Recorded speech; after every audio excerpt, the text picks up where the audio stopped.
Michael Jackson ১৫০ বছর বাঁচতে চেয়েছিলেন। কারোর সাথে হাত মেলানোর সময় দস্তানা পরতেন, মুখে মাস্ক লাগাতেন।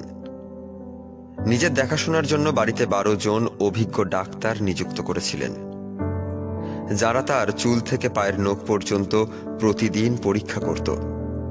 খাবার ল্যাবরেটরিতে পরীক্ষা করে খাওয়ানো হতো। প্রতিদিন ব্যায়াম করানোর জন্য ১৫ জন লোক নিযুক্ত ছিল। মাইকেল জ্যাকসন ১৫০ বছর বেঁচে থাকার লক্ষ্যেই এগিয়ে যাচ্ছিলেন। ঘুমাতেন অক্সিজেনযুক্ত বিছানায়।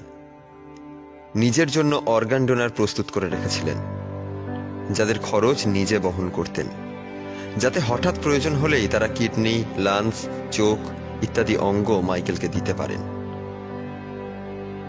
এত চেষ্টা করেও তিনি জয়ী হতে পারেননি, হেরে গিয়েছেন, তাও মাত্র ৫০ বছর বয়সেই। ২৫শে জুন ২০০৯ সালে তার হৃৎপিণ্ড